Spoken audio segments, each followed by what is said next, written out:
Ons Hemelse Vader, ons buig vanmôre voor U in aanbidding en ons eer U vir U goedertierenheid, U barmhartighede, Here, U lankmoedigheid, U getrouheid. Here, die feit dat U die ewige verbondsgod is, die God van Abraham, Isak en Jakob, wat vir ons deur die blaaie van die Bybel kom leer wie U is en hoe diep afhanklik ons van U is. Dierbare Here, ons bely vanmôre uit een mond dat ons sonder U niks kan doen nie. Uit U en deur U en tot U is alle dinge, aan U behoort die heerlikheid en die majesteit van nou af tot in alle ewigheid. Ons is maar vir 'n kort tydjie op hierdie aarde as ambassadeurs van U, om skynende ligte in hierdie donker wêreld te wees. En Here, hoe dikwels bring ons skade en skande op U naam, omdat ons so besig raak met die tydelike, besig raak met die dinge wat om ons aan die gang is, dat ons vergeet ons is burgers van die hemele, van waar ons verwag ons verlosser en saligmaker Jesus Christus. Leer ons om te dink soos 'n burger van die hemel. Leer ons om te doen en op te tree en te praat en elke dag te leef soos een wat vrygekoop is deur die bloed van die lam.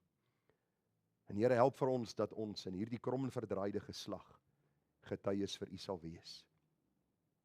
Baie, baie dankie dat U instandhoudende genade ons deel is. En baie dankie dat ons in afhanklike gehoorsaamheid aan U en voor U kan buig en vra, doen slegs U wil, Heer.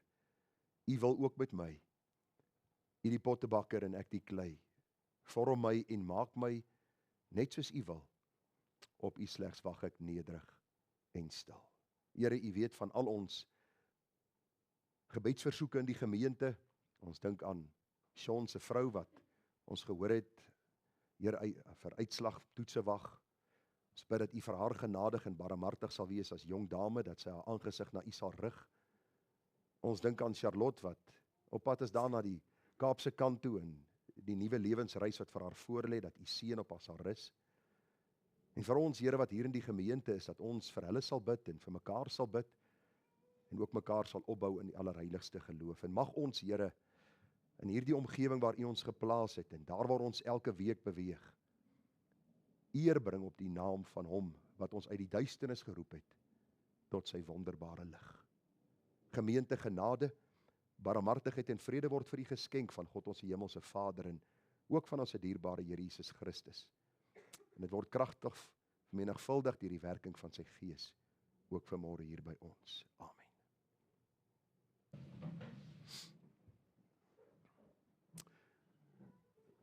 Nou vriende, as U saam met ons hierdie lied gesing het, kan U gou vir my sê, wat was die boodskap toe Jesaja sê, Here, of die vraag gekom het, wie sal ek stuur en wie sal vir my gaan, en Jesaja sê, Here, hier is ek, stuur my. Kan U onthou wat die boodskap was, wat hy moes gaan verkondig het? Die Bybel sê hy sou gaan en hy sou preek, en die Here sou die oë sluit, en hy sal die ore doof maak, dat hulle nie kon sien, en nie kon hoor, en nie kon glo nie, sodat God sy oordeel kan bring. Het jy dit al gelees? Daar kom 'n tyd, vriende, waar die Here hierdie genade vir 'n tyd lank in 'n dorp, in 'n stad, in 'n land, in 'n omgewing, vir 'n tyd lank van mense weerhou in die sin, omdat hulle dit soveel keer al gehoor het en dit van die hand gewys het. En daarom is die gebed van my hart dat U en ek in getrouheid die evangelie sal verkondig, al luister mense nie. Want die boodskap is altyd tweeledig. Dit is of vir mense se redding of vir mense se oordeel. En ek bid die Here in my eie lewe dat ek nie gewoond sal raak aan hierdie waarheid en die Here se genade sal misbruik en in my lewe gering sal ag nie. Maar dat ek hierdie waarheid sal hoor en dat ons hierdie boodskap sal bly verkondig, mag die Here ons genade gee. Nou, ons is vanmôre by Genesis 28. Nou vriende, ons is stadig maar seker besig om deur hierdie boek Genesis te werk. Vir U gesê, dis een van die belangrikste boeke in die Bybel. As ons Genesis nie reg verstaan nie, kan ons die res van die Bybel nie reg verstaan nie. En in die boek Genesis leer ons dat God in beheer is van sy skepping wat hy daar gestel het. Die skepping was vir God sy eie eer, vir sy eie heerlikheid, vir sy eie majesteit, vir sy eie doel. Hy het homself geopenbaar in en deur sy skepping. Psalm 19 leer vir ons dat die skepping 'n onhoorbare stem is waardeur God met ons praat. En vriende, dit is belangrik soos ons vanmôre ook gesien het op die bord dat die kerk is nie 'n plek vir selfvervulling nie. Dis nie hier om vanmôre lekker te voel en uit te gaan en te sê, "Jog, ek het 'n sterk rilling by my rug afgevoel toe Gerard Mesopotamië gesê het nie." Dis nie waaroor dit gaan nie. Dit gaan oor die verheerliking van God. Dit gaan oor om eer te bring aan sy naam en ons sal vanmôre sien dat was dit nie vir God wat van ewigheid af uitgereik het na die mens nie, sou ons almal vanmôre nog in die duisternis gesit het. Sou ons almal vanmôre nog God se oordeel tegemoet gegaan het. En u gaan dit baie duidelik sien uit Genesis 28 terwyl ons praat oor die disfunksionele verbondsfamilie. U onthou ons 'n bietjie gepraat oor Isak en Rebekka en Jakob en Esau en al die dinge wat gebeur het nou al. Vir u gesê dit was 'n fisiese familie.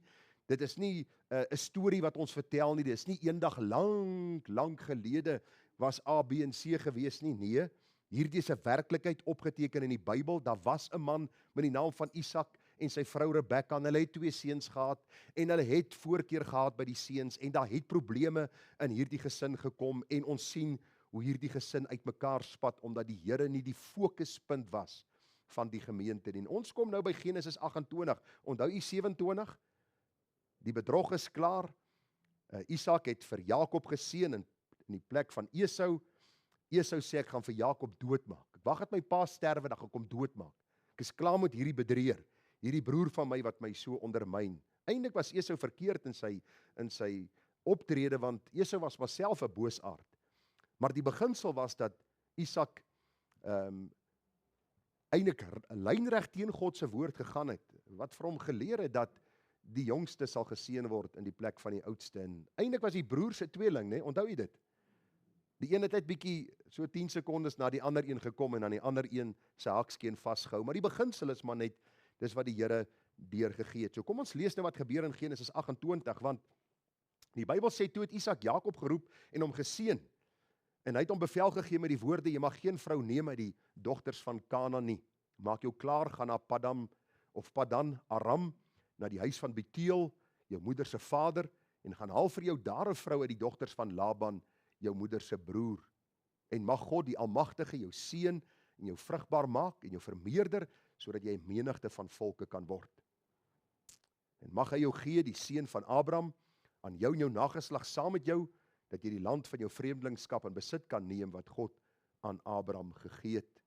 So het Isak Jakob dan weggestuur en hy het na Padan Aram gegaan, na Laban, die seun van Bethuel, die Arameer, die broer van Rebekka, die moeder van Jakob en Esau. Toe Esau sien dat Isak Jakob geseën en hom na Padan Aram gestuur het, om daar vir hom 'n vrou te gaan haal, terwyl hy hom geseën en hom bevel gegee het met die woorde: jy mag geen vrou uit die dogters van Kanaan neem nie, en dat Jakob na sy vader en sy moeder geluister het om na Padan Aram te gaan. En toe Esau sien dat die dogters van Kanaan sleg was in die oë van sy vader Isak, het Esau na Ismael gegaan en Mahalat, die dogter van Ismael, die seun van Abraham, die suster van Nebajot, by die vroue vir hom as vrou geneem. En Jakob het uit Berseba vertrek en na Haran gegaan. Daarop kom hy by 'n plek waar hy die nag oorgebly het, want die son was al onder. En hy neem een van die klippe van die plek en sit dit onder sy hoof en hy gaan lê en slaap op die plek. En hy het gedroom. Daar is 'n leer op die aarde opgerig waarvan die spits tot aan die hemel reik, terwyl die engele van God daar langs opgeklim en daar langs neergedaal het. En kyk, die Here het bo aangestaan en gesê: ek is die Here, die God van jou vader Abraham en die God van Isak. Die land waar jy op lê en slaap, sal ek aan jou en jou nageslag gee. En jou nageslag sal wees soos die stof van die aarde, en jy sal uitbrei na die weste en ooste, en na die noorde en die suide. En in jou en jou nageslag sal al die geslagte van die aarde geseën word. En kyk, ek is met jou, en ek sal jou bewaar oral waar jy heen gaan. En ek sal jou terugbring in hierdie land, want ek sal jou nie verlaat nie, totdat ek gedoen het wat ek jou gesê het. Daarop word Jakob uit sy slaap wakker en sê: waarlik, die Here is op hierdie plek. En ek het dit nie geweet nie. En hy het bevrees geword en gesê: hoe vreeslik is hierdie plek. Dit is hier niks anders as 'n huis van God nie. En dit is hier die poort van die hemel. Toe staan Jakob die môre vroeg op en neem die klip wat hy onder sy hoof gesit het en rig dit as 'n gedenksteen op. En hy het olie daaroor uitgegiet. En hy het die plek Bethel genoem, maar die naam van die stad was tevore Lus. En Jakob het 'n gelofte gedoen en gesê, as God met my sal wees om my te bewaar op hierdie weg wat ek gaan, en aan my brood sal gee om te eet en klere om aan te trek, en ek behou na die huis van my vader sal terugkom, dan sal die Here my God wees. En hierdie klip, wat ek as gedenksteen opgerig het, sal 'n huis van God wees. En van alles wat u my gee, sal ek aan u sekerlik die tiendes afstaan. Nou vriende, hierdie is 'n besondere gedeelte in God se woord. Nou, om die Bybel te lees is altyd iets kosbaars. En jy moet onthou, in die Bybelse tyd was daar min eksemplare beskikbaar. Mense was nie so bevoorreg soos u en ek om 5, 6 Bybels, verskillende vertaling Bybels in die huis te hê nie. Meeste van die tyd was die Bybel voorgelees en mense het geluister. En daarom is dit altyd 'n voorreg om die Bybel te lees, en ek probeer altyd die hele hoofstuk lees, dat u die konteks kan sien, en dan ook die Here te vertrou, dat hy vir ons die waarheid sal oopbreek. Nou, ons gaan vanmôre as teks en oordenking vers 10 hanteer, en daar staan in Jakob het uit Berseba vertrek en na Haran gegaan. Die tema van vanmôre se boodskap dan, Jakob die vlugteling ontmoet God by Bethel. Nou, ek gaan vanmôre weer so 'n bietjie vers vir vers deur die gedeelte probeer werk, want u sien, om die konteks te verstaan is belangrik, sodat ons dan uitkom by dit wat God besig mee is in die lewe van hierdie familie, hierdie gesin, hierdie manne, Abraham, Isak en dan Jakob. Uit Jakob sal die 12 seuns gebore word, wat later bekend sal staan as die 12 stamme van Israel, en ons gaan sien, soos ons deur die boek Genesis werk, hoe die Here dan sy belofte vervul het. Nou vriende, terwyl ek hierdie week aan hierdie boodskap gewerk het ek besef dat daar een ding is wat uitstaan in die boek Genesis, en in besonder in die Bybel, en dit is God se getrouheid, God se ewige getrouheid, teenoor die mense ontrouheid. Het u dit al agtergekom terwyl u die boek Genesis gelees het? Adam en Eva kry 'n eenvoudige opdrag, hulle is ongehoorsaam aan die Here, en wat doen Adam en Eva? Hulle kruip weg, hulle vlug van die Here soek hulle, die Here beklee hulle met hierdie dier se vel, en die Here stuur hulle uit om vrugbaar te wees en te vermeerder. Ons lees dat die sonde so geeskaleer het, dat ons in Genesis 6 lees van die groot vloed, nadat die Here vir Noag en sy vrou en sy 3 seuns met hulle vroue gespaar het, sien ons Noag kom uit die ark, ons sien die wonderlike reënboog as 'n seël en 'n teken dat God genadig en barmhartig oor die mense is. In die volgende oomblik vind ons ou Noag onder die prop, dronk, lê in sy tent, na al hierdie genade wat God aan hulle bewys het. Abraham word geroep uit Ur van die Galdeërs, sy pa was 'n afgode dienaar, hulle het gebuig voor hout en klip. Die Here roep vir Abraham, en die Here gee vir Abraham hierdie belofte, dat hy hom sal seën en hom sal vermeerder, en dat hy seën vir die nasies moet wees. En toe Abraham die geleentheid kry, toe lieg hy. Toe lieg hy oor sy vrou, Sarai. Later sien ons dat Isak 'n leuen vertel oor sy vrou, Rebekka. Ons sien dat Jakob bekend staan as die bedrieër, ten spyte van God se ewige beloftes, en sy eie vader bedrieg het met die hulp van sy moeder Rebekka. So wat probeer ek vir u vanmôre sê? Kan ons onverpoos aangaan met ons sonde, en God se genade sal altyd net groot oor ons wees? Verseker nie. Want u sien, ons beleef die gevolge van ons sonde, maar ons sonde sal God se getrouheid nie in die wiele ry nie. God se getrouheid kan nie gemanipuleer word deur ons sonde nie. God se ewige raadsplan sal in vervulling gaan. Daarom is ons as gereformeerdes in hierdie bevoorregte posisie om 'n hoë siening van God te hê, terwyl ons onsself sien as hierdie mens wat in diepe afhanklikheid van God leef, en bely ons kan sonder hom niks doen nie. Vriende, reg deur die Bybel sien ons die totale verdorwenheid van die mens, en ons sien aan die ander kant God se soewereine ingrype in elke oënskynlike hopelose situasie van sy kinders. Nou in ons voorgelese gedeelte vind ons Jakob wat gereed maak om te vlug vir sy broer Esau. Luister, hy het nie die ATKV vakansieoord gebel en gesê, luister, ek wil kom vir 'n 3 weke vakansie daar by Buffelspoort of by Natalia of wat ook al nie. Hy het nie vir 'n wintervakansie weggegaan nie, hy het gevlug. Sy lewe was in gevaar. Hoekom? Omdat hy bedrog gepleeg het saam met sy moeder. U sien die plan van Jakob en sy moeder Rebekka het misluk. Ons praat in die Engels van het gebackfire. En nou sit hy tussen 'n rots en 'n harde plek. En hy weet nie wat om te doen nie. En hoor gou, die enigste uitweg wat hy sien en wat sy ma weer vir hom aanbeveel is om te vlug. En wil ek net hier vanmôre vir ons moeders sê, moenie jou kind elke keer wegverwys van die Here en 'n menslike plan vir jou kind gee om uit sy probleme of situasie te kom nie. Wys jou kind na die Here. Buig in gebed voor die Here. Ons sien baie duidelik, vriende, dat nie Rebekka of Jakob die Here geraadpleeg het na hierdie bedrog wat hulle gepleeg het deur Isak te mislei sodat Jakob die seun sou kry nie. Ons sien nie tyd van gebed nie. Ons sien nie tyd van sondebelydenis en berou nie. Al wat ons sien is Rebekka besef, luister, Esau gaan vir Jakob doodmaak. Jakob is my geliefde seun. Ek moet so gou as moontlik hierdie seun wegkry. En wat sê sy vir Isak? Eintlik ook maar in 'n groot mate misleiding. Ek wil nie hê Jakob moet 'n vrou kry soos die vroue hier in ons omgewing nie. Stuur hom weg na Laban, my broer, sodat hy daar vir hom 'n vrou kan kry. Genesis 27:43, my seun, luister dan nou na my. Maak jou klaar, vlug tog na Haran, na my broer Laban, en bly 'n rukkie by hom, tot die woede van jou broer bedaar, tot die toorn van jou broer teen jou bedaar, en hy vergeet het, wat jy hom aangedoen het. Wat jy skuldig. En wie was die een wat dit geïnisieer het? Ou Rebekka, hier sit sy's onskuldig, nê? Sy sit soos Pilatus, was sy hande in onskuld. Jy moet vlug, want jou broer gaan vir jou doodmaak, want jy droog gemaak. Dan sal ek stuur en jou daar laat haal. Waarom moet ek julle albei op een dag verloor? Die hele gedagte net hier is, dat Rebekka besef, hier's geweldige probleme, en sy stuur vir Jakob na haar broer Laban toe.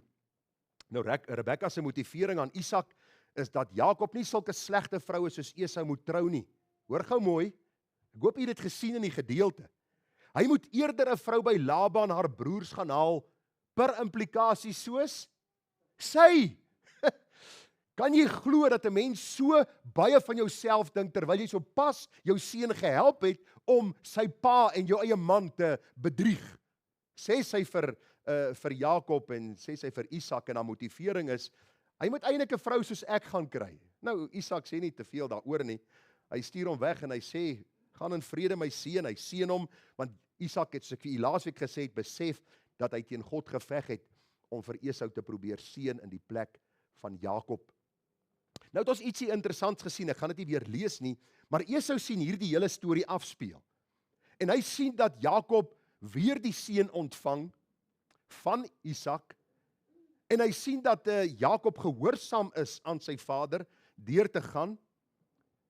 En wat doen Esau? U gesien wat hy gedoen het hierso? Hy het vir hom nog 'n vrou gekry, maar hierdie keer 'n afstammeling van Ismael. En wie was Ismael gewees? Dit was 'n seun wat Abraham verwek het by die slavin Hagar. En hy dink deur dit te doen, gaan hy guns by sy pa en sy ma kry, en heel moontlik die seën van die Here kry, maar nou is Jakob uit die prentjie uit.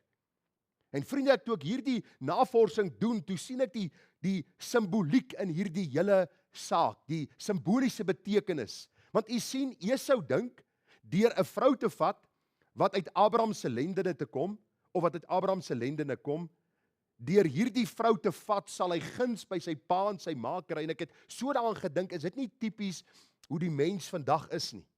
Ons probeer sekere goed doen om God se guns te verkry, en ons sak net al hoe verder weg in ons sonde en elende, en ons kom nooit by hierdie God van hemel en aarde uit nie, omdat ons op ons eie manier God se guns in ons lewe soek. Ek wil vanmôre net vir u sê, hier aan die begin van ons boodskap, jy kan jou vingers afwerk, jy kan jou beursie leeg gee, jy kan doen net wat jy wil, jy sal nooit guns by God kry deur dit wat jy doen nie, want ons sal vanmôre in hierdie boodskap sien, daar's een wat die prys betaal het, deur wie ons na God die Vader moet gaan, om vrede in ons gemoed te kry, en dit is ons Here Jesus Christus. So Esau se poging om hierdie vrou nou te neem, is eintlik maar net 'n poging wat eintlik in sy gesig opgaan, en eintlik maar die hartseer gevolge wat hy daar beleef. Maar nou kom ons by hierdie man Jakob uit, besig om te vlug, en ons sien die goddelike ontmoeting. Daar staan in Genesis 28 vers 10, En Jakob het uit Berseba vertrek en na Haran gegaan. Daarop kom hy by 'n plek waar hy die nag oorgebly het en hy het gedroom. Nou baie interessant is, wie kan gou vir my sê, hoe ver is Berseba van Haran? Het jy al gedink? Het jy al 'n bietjie navorsing gedoen? 800 kilometer. 800 kilometer. Nou hulle sê gesonde reisiger kon so 30-35 kilometer per dag geloop het, vroegoggend tot laat of tot die son gesak het, en dit het hulle ongeveer so 25 na 30 dae gevat om by hulle eindbestemming uit te kom. Die Bybel sê vir ons, Jakob spring weg, Jakob is op pad na Haran toe, na sy oom Laban toe, en die Bybel sê vir ons, hy het gestap tot die son begin sak het.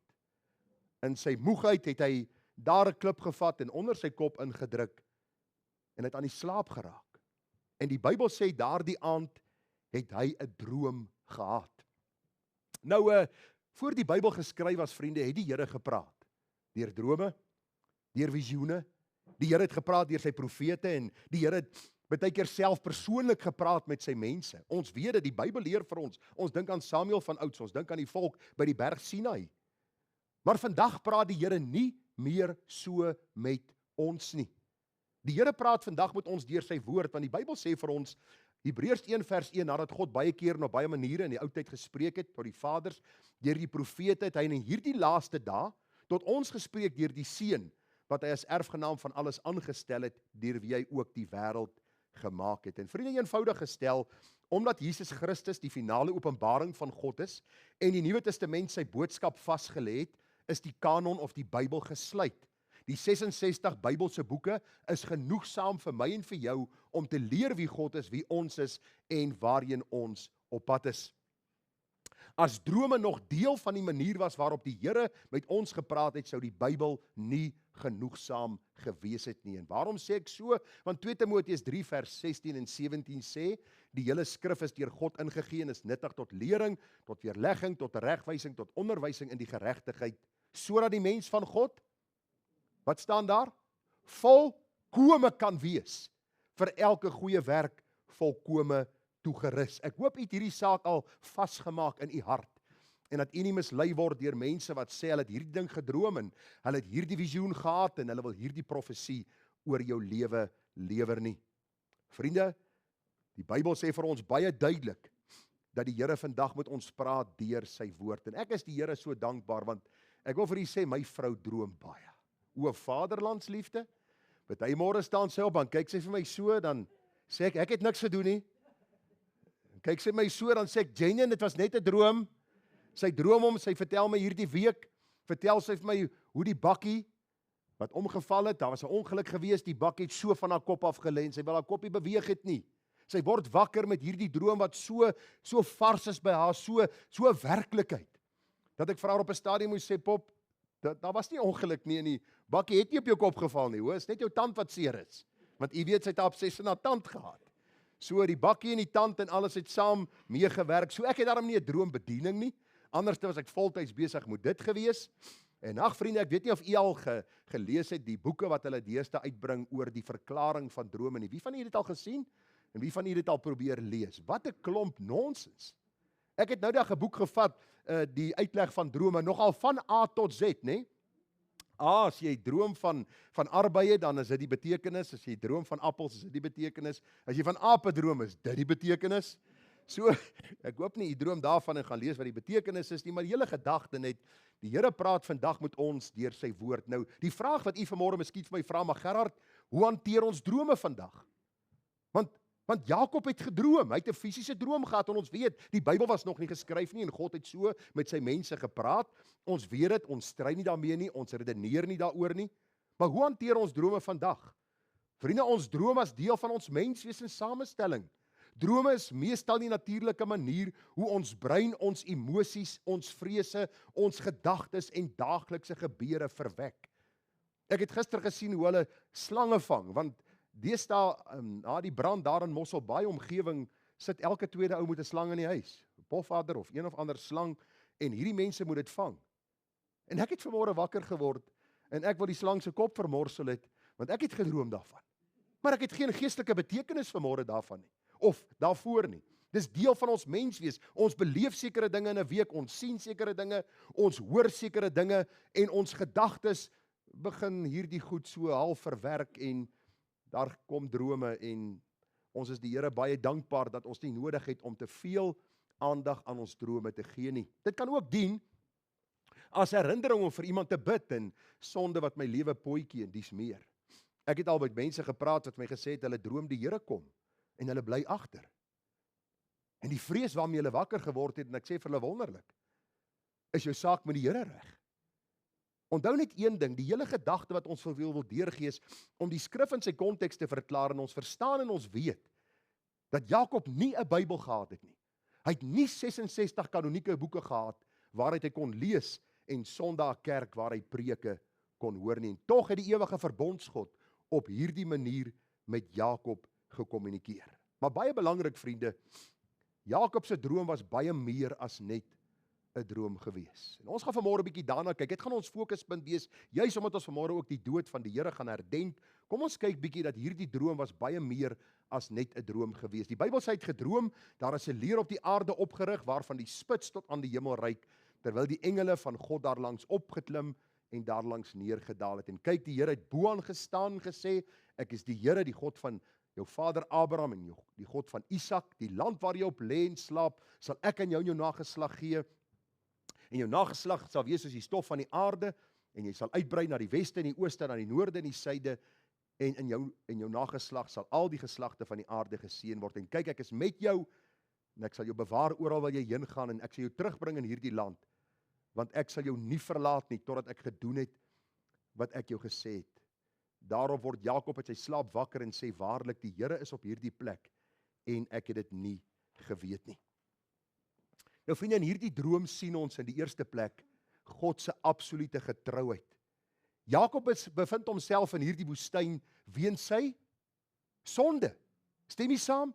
Het jy saam met my gelees? Jakob bevind homself in hierdie woestyn weens sy eie sonde. Hy is 'n vlugteling, weg van sy huis, weg van sy geliefde moeder, weg van sy vader, weg van sy broer, en hy het gemeen, weg van God. God het my gelos, want ek het gerebelleer, ek het gesondig teenoor hom, en ek vra jou vanmôre, terwyl ons vanmôre hier sit, hoe dikwels is ek soos 'n Jakob, wat in die spreekwoordelike woestyn sit, dis dor in ons siele, ons het stryd in onsself, ons het stryd met mense, ons voel geestelik wanhoopig, moedeloos, en wonder of daar ooit 'n uitkoms sal wees. Soos 'n Elia van oud sê ons dikwels, Here, laat my tog eerder sterwe, ek sien nie kans vir hierdie dag en vir hierdie week wat voor lê nie. En ons vergeet baie keer dat ons in situasies kom omdat ons selfsugtig baie keer besig is met ons eie agenda en vergeet dat ons burgers van die hemele is en ons het 'n goddelike roeping op aarde om die Here in alles te verheerlik. Vriende, daar is dinge wat met ons gebeur, daar is raad wat ons van mense kry wat ons dikwels baie hartseer berokken, soos in die geval van Jakob, maar ons is vir ons eie lewe verantwoordelik. En daarom is belangrik om hierdie groot waarheid te sien. Jakob lê en slaap, ek dink hy was net moeg en uitgeput. Die son het begin sak, hy het 'n klip gegryp, hy het sy kop daarop neergelê en aan die slaap geraak, en miskien soos hy Elia gesê, ek wens ek sterwe, ek is moeg vir my lewe, en ek is moeg vir alles. Maar wat ek hier gesien het, wat my die meeste getref het, is God se soewereine ingrype. Luister, hy sal vir jou nie los nie. Ek wil dit weer vir jou sê, want jy dink vanmôre maar, weet jy wat is so belangrik aan hierdie droom wat Jakob gehad het? Die belangrikheid lê daarin dat die Here wat 'n goeie werk begin het, hy dit sal volëindig. Die Here sal jou nie los nie. Die Here weet dat ons as mens dikwels soos 'n skaap ronddwaal. Selfs God se kinders is besig om in 'n rigting te beweeg en ons doen dikwels ons eie ding en ons sê ons eie ding en ons beweeg in ons eie rigting en ons dink die Here sien ons nie. Maar dank God vir sy genade. Toe Jakob op hierdie punt kom van uitputting en hy lê en slaap, toe droom hy. En hy droom oor hierdie heerlike, wonderlike God, wat 'n verbond met sy oupa gesluit het en met sy pa gesluit het en met hom gesluit het, dat hy die ewige getroue verbondsgod is en dat die Here deur Jakob en dan later deur die Messias die wêreld sal seën. Vriende, wat vir my kosbaar was in hierdie gedeeltes wat die Here vir ons sê daar in Psalm 78 vers 38. Maar hy is barmhartig. Hy versoen die ongeregtigheid en verdelg nie. En dikwels wend hy sy toorn af en wek nie al sy grimmigheid op nie. Ek wil jou vra vanmôre dat jy die Here sal dank dat hy jou nie straf na gelang van jou sonde nie. Dikwels kyk ons na hierdie klomp op televisie wat lieg en bedrieg en steel. U die boodskap hierdie week gehoor dat ons dink die Here kan sekere mense nie red nie. Ek het Manasse as 'n voorbeeld gebruik en tog sien ons hoe die Here mense red. Maar dikwels kyk ons na hierdie goddelose mense en ons kyk na onsself en ons sê, maar ek is nie so goddeloos nie. Luister.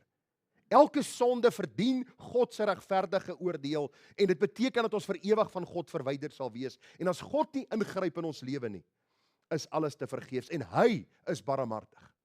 Hy versoen die ongeregtigheid. Vers 39. En hy daarin gedink dat hulle vlees was, 'n wind wat weggaan en nie terugkom nie. Dit my so dink aan Psalm 103 vers 14. Want hy weet watter maaksels ons is, gedagtig dat ons stof is. Jy moet verskoon, ek het ook hierdie week so 'n bietjie griep onderlede gehad en bietjie koors en allerhande goed gehad. Ek is nie heeltemal reg nie, maar ek is reg om vanmôre aan te gaan met hierdie boodskap. Vriende, ons sien hierdie man Jakob lê op hierdie klip en hy droom en God se getrouheid word aan hom geopenbaar. En ek wil vanmôre vir jou vra, wat ook al jou situasie is, dink aan God se getrouheid. Die feit dat jy vanmôre nog hier is omdat hy genadig, barmhartig en getrou is. Nou Jakob sien die engele, God se dienende leermag. In hierdie droom van hom sien hy hierdie engele wat op en af beweeg van die hemel na die aarde toe. En ons sal bietjie later meer kyk oor die gedagte van engele, maar die Bybel sê in Hebreërs 1 vers 7, en van die engele sê hy wel, hy wat van sy boodskappers winde maak, en van sy dienaars vuurvlamme, maar van die seun, u troon, o God, is tot in alle ewigheid, die scepter van u koninkryk is 'n regverdige scepter. Nou vriende, wat vir my besonder was van hierdie gedagte, is dat hierdie engele as dienende boodskappers, as dienende wesens, doen presies dit wat God van hulle vra om te doen. En nou leer die Bybel vir ons in vers 16, nadat Jakob hierdie droom gehad het en God met hom gepraat het en God vir hom gesê het, hy is die getroue God, wat hom sal seën en hom veilig sal terugbring na sy land en in hom sal al die nageslagte van die aarde geseën word, sien ons dat Jakob wakker word en die Bybel sê vir ons, dat hy sê waarlik die Here is op hierdie plek en ek het dit nie geweet nie. En hy het bevrees geword en gesê, hoe vreeslik is hierdie plek, dit is hier niks anders as 'n huis van God nie en dit is hier die poort van die hemel. Jy moet let op die woordkeuse, want ons gaan nou uitkom by die werklike verklaring van hierdie gedeelte.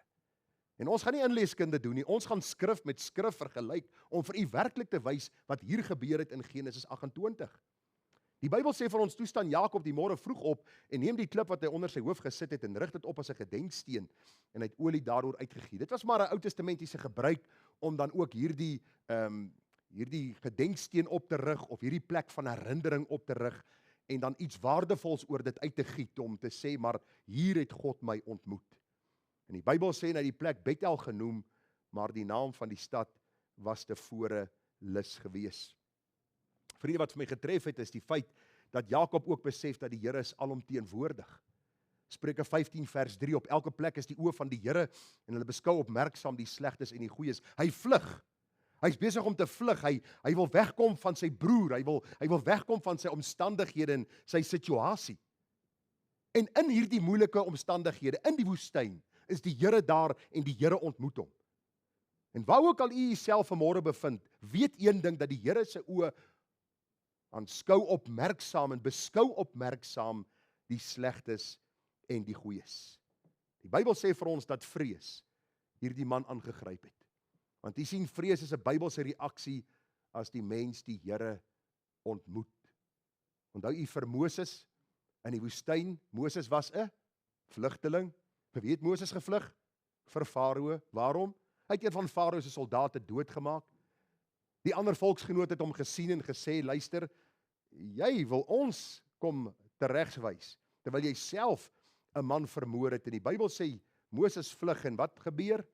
Ook daar in hierdie plek, die woestyn, die plek waar hy heen gevlug het, die dorre, droë plek wat maar 'n weerspieëling was van sy siel, was die Here daar om hom te ontmoet.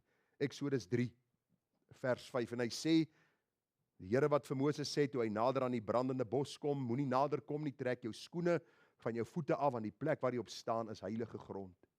Verder sê hy, ek is die God van jou vader, die God van Abraham, die God van Isak en die God van Jakob. Toe het Moses sy aangesig verberg, want hy was bevrees om God te sien. Vriende, u en ek het ook nodig om van tyd tot tyd God te vrees. Wanneer ons deur die blaaie van die Bybel se heiligheid aanskou in die lig van ons eie sondigheid. As ons sien hoe dikwels ons weg van God vlug, in plaas van om na die Here te gaan, om dan ook by hom vergifnis en genade te verkry. Die Bybel sê vir ons baie duidelik dat hierdie man in vrees, hierdie gedenksteen oprig, hierdie plek van herinnering, waar die Here hom ontmoet het in sy baie moeilike situasie. Ek vra vir u, hou u ten minste so af en toe 'n dagboek by? Skryf u baie keer neer hoe God jou gebede gehoor het? In tye waar jou nood groot was en die Here uitkoms gegee het? Miskien waar jy geestelik met een of ander saak geworstel het, met 'n sonde geworstel het en die Here het oorwinning gegee, miskien finansiële stryd gehad het, miskien in jou huwelik, miskien in jou huis, miskien met jou kinders, miskien by jou werksplek. Is daar tye wat jy kan terugkyk en na die gedenksteen in jou lewe kan kyk en sê, ek eer die Here, geloof sy die naam van die Here. Dag na dag draai ons. Jakob het dit gedoen. En ek wil so 'n bietjie in die toekoms met u 'n boodskap of twee hanteer oor die gedagte van Isak het goed begin en hy het sleg geëindig. Jakob het sleg begin, maar hy het goed geëindig. Jy moet tog bietjie daardie tydlyn bestudeer van hierdie twee manne se lewe. Jakob kom en hy verander die naam van die plek Lus, wat beteken skeiding of afwyking. En nou het hy hierdie plek vernoem Bethel, die huis van God. Die plek waar die Here hom ontmoet het. Ag, ek wil miskien net 'n kort toepassing hier maak. Het jy 'n Bethel by jou huis? 'n Plek waar jy die Here ontmoet elke oggend. Waar jy stil word voor hom en na die hemele roep, dat die Here deur sy woord ook jou hart en jou lewe kan kom verander. Is daar tye wat jy afstaan aan die Here? Ek het opnuut weer besef hierdie week, dat as ons nie tyd aan die Here in sy woord spandeer nie, is ons vatbaar vir allerhande dinge. Ons murmureer, ons is ondankbaar. Daar is sekere dinge in ons lewens wat gebeur, wat ons besef ons verder van die Here wegtrek. Daarom belangrik dat u sal sien, dat die Here ook vir Jakob in hierdie bepaalde situasie ontmoet, in die donker tyd van sy lewe, in die dor tyd van sy lewe. En God openbaar sy getrouheid aan hom. Die Here sê vir hom, ek wil dit net vir u uitlig. En ek het dit vir u uitgelig met sekere woorde wat ek onderstreep het. Die Here sê vir hom, en kyk, ek is. Waar hoor u nog van die woorde ek is? Onthou u toe die Here homself aan Moses openbaar het? Ek is wat ek is, stuur jou. Later sien ons Jesus sê, ek is die brood van die lewe. Ek is die fontein van lewende water. Ek is die goeie herder. Onthou u dit? U sien die Here God sê vir hom, die ewige verbondsgod sê vir hom, Jakob, ek is met jou. Luister, as die Here vanmôre hier moes staan, en of ek moes hierdie droom gehad het, wat ek duidelik kon sien wat gebeur het, wil ek vir u sê, ek het die môre opgestaan, ek sal soos 'n leeu gevoel het. Ek sal moed gehad het van 'n leeu om die pad dan tegemoet te gaan. Ons gaan nou sien wat hierdie bedrieër doen, hierdie man Jakob. Die Here sê, ek is met jou. Ek sal jou bewaar oral waar jy heen gaan. Ek sal jou terugbring in hierdie land, want ek sal jou nie verlaat nie, totdat ek gedoen het wat ek jou gesê het. Sê gou vir my, waar is Jakob in hierdie prentjie? Sê gou vir my. Jakob lê in slaap, want hy's 'n vlugteling, en hy vlug omdat hy gesondig het. Waar is Jakob in hierdie prentjie? Ek wil jou vra dat ek en jy ons fokus sal verskuif van ons redding na die God van hemel en aarde wat ons kom red het, wat kom ingryp het. Dat ons minder van onsself sal dink en meer van hierdie God wat ons kom red het. Ag, en vriende, nou sien ons weer vir ou Jakob. Ai, die ou man. En u en ek kan onsself identifiseer met hom. Die Here het nou net met hom ontmoet. Die Here het alreeds die belofte bevestig. En in plaas van my dankbaarheid sy reis voor te sit, of terug te gaan na sy ouer huis, lees ons hoe hy met die Here onderhandel. Hoor wat sê hy vir die Here. En Jakob het 'n gelofte gedoen en gesê, as God met my sal wees, om my te bewaar, verskoon op hierdie weg, wat ek gaan, en aan my brood sal gee om te eet, en klere om aan te trek, en ek behou na die huis van my vader sal terugkom, dan sal die Here my God wees, en hierdie klip sal 'n gedenksteen wees, en ek sal 'n tiende van alles vir die Here gee. En ons dink by onsself, wow, Jakob is Eyster, wat 'n mooi goeie goed het jy nou vir die Here gesê. Luister, hierdie is niks anders as 'n klap in die gesig van die Here nie. Luister, die Here het klaar vir hom gesê, jy en jou nageslag sal hierdie land beerwe. Ek sal vir jou sorg. Ek sal hierdie land vir jou in besit laat neem. En Jakob dink by homself, it's too good to be true. Dit kan nie wees nie, 'n mens kan nie soveel van God kry, terwyl jy niks bydra tot hierdie saligheid nie. En dit is presies waaroor redding gaan. Jy kan niks bydra vir jou saligheid nie, niks. Hier's niks edels, mooi of geestelik van Jakob nie. Dis 'n klap in die gesig van die heilige God van hemel en aarde. En ek het hier op my notas geskryf, hoe dikwels onderhandel ons met die Here. Ons as sy verlostes, as sy kinders. In ons dwaasheid dink ons dat die Here deur ons gemanipuleer kan word. As u, sal ek. Onthou net, as u nie, moet niks van my verwag nie. Luister vriende, die Here skuld ons niks. Hy gee al soveel uit genade, hoe dikwels gee die Here nie vir ons wat ons verdien nie. Maar ons ontvang uit genade meer as wat ons ooit kan verdien. Hierdie man Jakob kom leer vir ons 'n groot les vanmôre van dit wat ons nie moet doen nie. Maar ek wil vanmôre vir u sê, as ons skrif met skrif verklaar, is hierdie baie meer as 'n droom en 'n ontmoeting wat Jakob gehad het, en meer as wat hy self verstaan het. En waarom sê ek so? Is daar dalk iemand wat 'n gedagte het oor hierdie gedagte? Van die droom wat hy gehad het, die leer van die hemel. Hoor wat sê Jesus self. Ek gaan u laat hoor wat die Jesus self sê oor hierdie gedeelte. Johannes 1 vers 46. Filippus het Nathanael gekry en vir hom gesê, ons het hom gevind van wie Moses in die wet en die profete geskryf het, Jesus die seun van Josef van Nasaret. Nathanael sê vir hom, kan daar uit Nasaret iets goeds wees? Filippus antwoord hom, kom kyk, moenie net luister wat ek sê nie, kom kyk. Daarop sien Jesus Nathanael na hom toe kom en sê vir hom, hier is waarlik 'n Israeliet in wie daar geen bedrog is nie. Nathanael sê vir hom, waarvandaan ken u my? Jesus antwoord en sê vir hom, voordat Filippus jou geroep het, toe jy onder die vyeboom was, het ek jou gesien. Kyk aan Nathanael sluk amper sy klein tongetjie in. Ek gaan vir dit lees. Die Bybel sê nou nie presies klein tongetjie nie, maar is baie naby. Nathanael antwoord en sê vir hom, Rabbi, u is die seun van God, u is die koning van Israel, want nog niemand het so iets aan my geopenbaar nie. U het my gesien, nog voor u my gesien het, want u is die God wat mens kom word het. Jesus antwoord en sê vir hom, glo jy omdat ek vir jou gesê het, ek het jou onder die vyeboom gesien, jy sal groter dinge sien as dit. Hoor nou wat staan in vers 52, en hy sê vir hom, voorwaar ek sê vir julle, van nou af sal julle die hemel geopend sien, en die engele van God opklim en neerdal op die seun van die mens. Waarna verwys dit? Sê gou vir my. Julle het opgelet.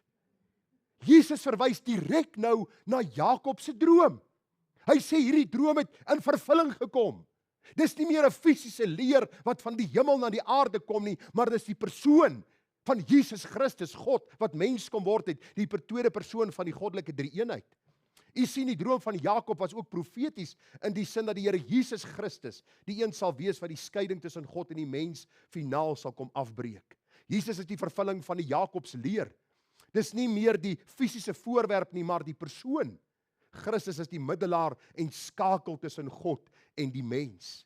Die engele is dienende geeste, sien hulle met die aankondiging van Maria se swangerskap, die geboorte van Jesus, die herders op die oop velde in Getsemane. Ons sien hierdie wonderlike vervulling van hierdie droom wat Jakob gehad het in Genesis 28. Die geopende hemel is God se genade aan sondaar mense om in te kom. Sonde die hemel vir ons gesluit, maar nou deur God se genade in Christus is daar vergifnis en 'n oop deur na die hemel. En baie belangrik, seun van die mens is een van Jesus se gunsteling titels vir homself. Meer as 80 keer lees ons van hierdie titel in die evangelies. En waarna verwys dit? Skrif met skrif. Kom ek vat u gou na Daniël 7 vers 13. Ek het gesien in die naggesigte en kyk met die wolke van die hemel uiteengekom soos die seun van 'n mens. En hy het gekom tot by die oue van daar, verwysende na God die Vader, en hy het hom nader gebring voor hom, en aan hom, Christus, is gegee heerskappy en eer en koningskap, en al die volke en nasies en tale het hom vereer. Sy heerskappy is 'n ewige heerskappy wat nie sal vergaan nie, en sy koninkryk een wat nie vernietig sal word nie. Jakob het nie, ek wil amper sê, 'n klou gehad wat hy gedroom het nie. Hy het so ietsie verstaan van dat God 'n genadige God is en ingryp in die lewe van die mens. Hy het ietsie verstaan van die belofte dat die Here hom veilig sal terugbring, terwyl hy tog met God probeer onderhandel het.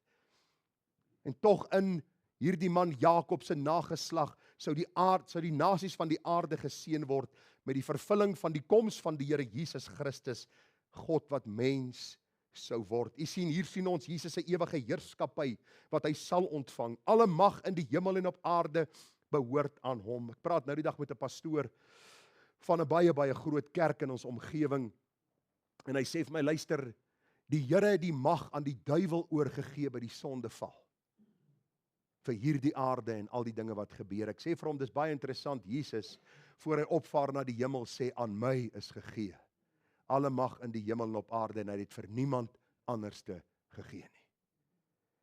Hy is die ewige ere koning, Jesus Christus. Voor hom sal elke knie buig en elke tong sal bely dat hy die Here is. Hierdie droom van Jakob het in vervulling gegaan in die seun se koms, in sy kruisiging, in sy opstanding, in sy hemelvaart, dat hy die een is wat vir ons die hemel geopen het, die weg geopen het na die Vader. Alhoewel Jakob 'n beperkte verstaan van die hele droom gehad het, vriende, kan ek vandag terugkyk na die kruis en die koms van die een middelaar wat die skeiding tussen God en die mens kom afbreek het. Ons kyk terug en ons dank God dat ons nou toegang tot hom het deur Jesus Christus, ons ewige hoëpriester. Dis nie meer net 'n droom nie, is nou 'n werklikheid. Jakob het vooruit gekyk, ons kyk terug. Die werklikheid het plaasgevind, Christus het gekom, hy het gesterf, hy het sy lewe gegee. Ons staan op die ewige belofte dat hy wat 'n goeie werk in ons begin het, dit sal volëindig. Is dit nie vir u mooi nie? Wie die verbond met Abraham begin? Abraham of God? God. Wie die verbond voortgesit met Isak? Isak of God? God. OK. So, en met Jakob? Die Here. U en my redding, vriende, is nie inisiatief van onsself nie. Dis wat die Jakobs leer vir ons wil leer en die droom wat hy gehad het. U sien, die Here sê, en die apostel Paulus kommunikeer dit deur aan hierdie gemeente, omdat ek juis hierop vertrou, dat hy, wat 'n goeie werk in julle begin het, dit sal volëindig tot op die dag van Jesus Christus. Ek wil u vanmôre bemoedig met hierdie waarheid, die goeie werk wat hy begin het, sal hy voortsit. As u met sonde besig geraak, sal u tugtiging van die Here beleef, daar sal hartseer gevolge wees, maar hy sal die goeie werk wat hy begin het, volëindig. Hy sê vir ons duidelik in Romeine 8:38, ek is versekerd dat geen dood of lewe of engele of owerhede of magte of teenwoordig of toekomende dinge of hoogte of diepte of enig ander skepsel ons sal kan skei van die liefde van God wat daar in Christus Jesus ons Here is nie. Wat kom Jakob agter daar by Lus wat hy later genoem het Bethel? Hy kom agter, al het ek my pa bedrieg en al is ek nou 'n vlugteling, sal God my nie begewe en my nie verlaat nie. Daarom is die evangelie goeie nuus. Luister, as jy nie opgewonde raak oor hierdie goed nie, is daar niks anderste wat jou opgewonde sal maak nie. Jy kan musiek luister dat jou ore bars, of jou oordromme bars. Jy kan rook sien uit die verhoog opkom en mense kan op en af hardloop en snaakse manifestasies kan plaasvind. Dit sal niks aan jou siel doen as hierdie waarheid nie jou siel penetreer en jou lewe verander en jy eer bring aan God vir sy groot genade en ingrype dat hy jou uit die duisternis kom red het en in sy wonderbare lig gebring het en dat hy beloof dat niks jou sal skei van sy liefde nie. Nie eers jou sonde nie. Nou as u die Bybel gaan lees, sê die Bybel baie duidelik dat dit ons nie toestemming gee om te sondig nie, want sonde het altyd hartseer gevolge. Jesus het gesterwe vir sonde. Ons kan Christus nie opnuut kruisig deur ons sonde nie, ons weet dit. Maar een ding wat ons mee vertroos hiervandaan kan wegbeweeg, is dat die Here 'n goeie werk begin. Hy sê, ek gee hulle die ewige lewe. Nou hoor ek mense sê, ek het Jesus aangeneem, ek het Jesus in my hartjie genooi. Nee, jy het nie. Jy het so gedink aan die begin. Maar hy sê, ek gee julle die ewige lewe. Is 'n geskenk uit sy hand. Hy sê, en julle sal nooit verlore gaan tot in ewigheid nie, en niemand sal julle uit my hand ruk nie. En hoor die bevestiging, my Vader wat hulle aan my gegee het. En ek wil nou nie weer skrif moet skrif nie, want gaan ons 12 uur hier uitkom. Maar wat 'n skrif verwys Jesus na in Johannes 10 vers 29, my Vader het hulle aan my gegee het. Jesaja 53, die Bybel sê, dat omdat God Christus se lyde aan die kruis sien, sal hy vir hom 'n nakroos gee. Jesus het vir 'n bepaalde groep mense gesterwe, en hulle sal gered word, en Christus sal 100% suksessyfer hê aan die einde van hierdie aardse bestel. Hy sal elkeen red, wat Vader hom gegee het as 'n geskenk. My Vader wat hulle aan my gegee het, is groter as almal, en niemand kan hulle uit die hand van my Vader ruk nie. Dank die Here vir die God van Abraham, Isak en Jakob. Dieselfde verbondsgod wat ons vandag dien, die een wat ons oproep tot bekering, die een wat vir ons geloof skenk om ons te bekeer tot hom, die een wat ons uit die duisternis bring na sy wonderbare lig, hierdie God wat getrou bly tot in ewigheid. Jesus is die vervulling van hierdie droom in Jesaja 28. En ons gaan verder kyk hoe Jakob by ou Laban aankom, en toe ontmoet hy eintlik sy gelyke, of eintlik so 'n bietjie ietsie beter as hy. Ou Jakob was 'n bedrieër, Laban was par excellence. Hy was beter. Hy was 10 maal erger as wat Jakob was. En deur hierdie aankoms by Laban kom leer Jakob hoe diep sonde se wortel gesetel is in 'n mens se lewe, en hoeveel skade dit aan jouself en aan ander doen. Mag die Here ons genade gee, vriende. Ons kan nog baie praat. Ons sluit af, ons nog die nagmaal om te bedien. Mag die Here ons genade gee om hierdie groot waarheid te verstaan. Kom ons bid saam. Vader, dankie vir Jesus Christus, wat na hierdie aarde gekom het, wat vir ons die skakel is tussen U, die heilige God van hemel en aarde, en ons as sondige mens. Dankie dat Christus deur sy kruis vir ons die weg gebaan het, en dankie dat die hemel vir ons geopen is. Here, ons loof U en ons prys U wonderlike naam. Want U is waardig, so lofwaardig. Want Here, U het vir ons die prys betaal, en ons kan U vanmôre net daarvoor loof en prys.